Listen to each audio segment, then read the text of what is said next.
What's up guys, I'm randomfrankp, and today we're going to be building one keyboard with 61 different switches.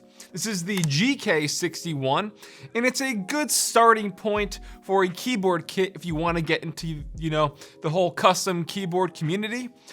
This obviously a very different kind of out there project. It was recommended by a few fans when I built my keyboard wall a few months ago. So I figured, hey, why not? It's a little fun little project, and that's really all this is. So the GK61 I picked up from Banggood, and like I said, it's a pretty good starting sort of DIY kit.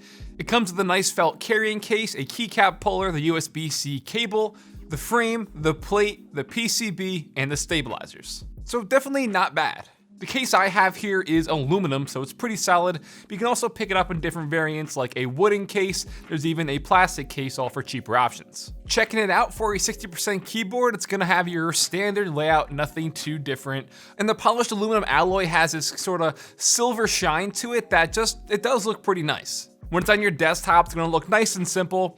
On the back side, there are 4 pads to prevent it from sliding around.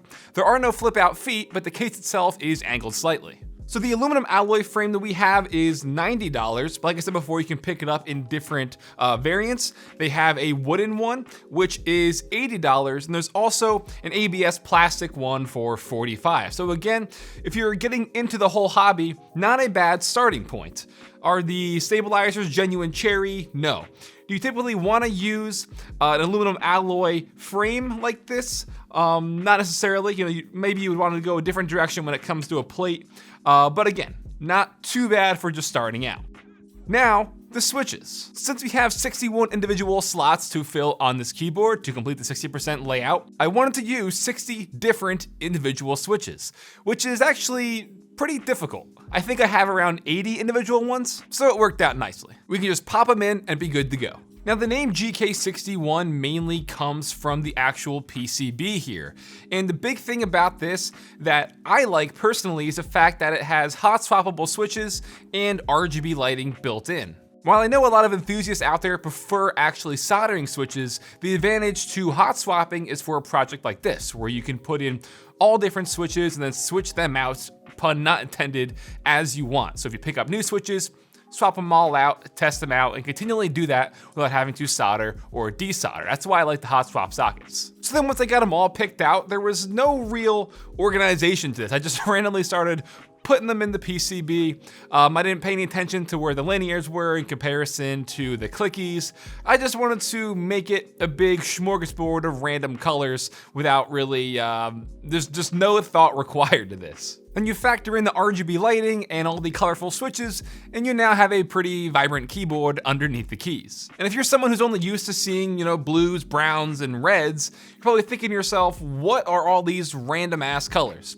Well, since there are 61 here, I'll try to keep this concise and under 45 seconds. I'll read them all down for you guys. So, Box Brown, Cherry Clear, Creamy Pink from Geekmaker, Otemu Blue, Kale Box Burnt Orange, Kale Pro Green, the Mash Drop Holy Panda, Kale Box Black, Gateron Brown, Hako True, Halo True, Gateron Yellow, Novel Keys Glow in the Dark, Cream Switches, Gateron Black, Kale Pro Light Green, Panda Switch, China Inch Gray, Cherry Green, Box Navy, Alias 70 grams, Zelio 67 grams, China Glaze Green, Speed Burnt Orange, Box White, Kale Speed Copper, Box Royal Switches, Chinese Red, Cherry White, Kale Pro Plum, Box Jade, Speed Navy, Otemu Sky, Telio 67 grams, Chinese Noble Yellow, Cherry Silent Black, Cherry Blue, Hako Violet, Silent Red, Pro Burgundy, Gateron Ink, Cherry Linear Gray, Gateron Clear, Box Dark Yellow, Speed Silver, Box Pink, Yoke Red Panda, Geekmaker Creamy Blue, Pro Sage, Kale Speed Gold, Linjar Switch, Box Pale Blue, Hako Royal Clear, Creamy Yellow Geekmaker, Box Red, Hako Clear, FEI Matcha, Cherry Red, Kale Pro Purple, Cherry Tactile Gray, Arctos 70 gram.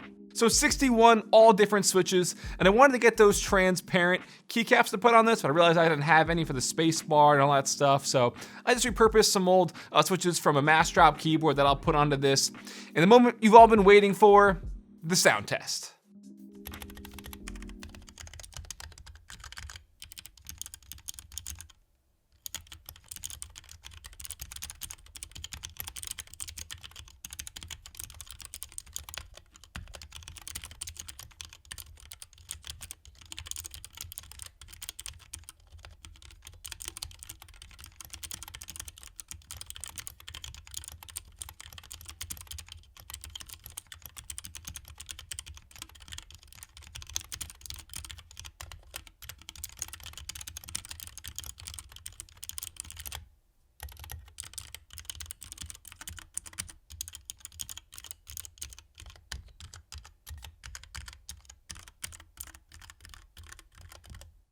So then from there, I figured, all right, let's try this with gaming. And I've been using the Cherry speed switches in my K95 Platinum over at the gaming setup. So this was definitely a bit of a leap to something different, because since all the switches are in just a random spot, the main 5 or 6 keys that I was using was mainly tactile. But for the D key, which is, like moving right in game, I had the Speed Navy switch, which is definitely a thicker, heavier tactile switch versus the very, smooth and linear speed switch. Was it fatiguing?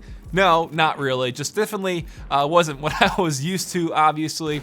But I mean, what else was I gonna do with this board? So in the end, a fun little project to put together, very different than anything I've seen out there, so I figured, why not? But the main point about all this is just, the fact that you can really get into building your own custom board.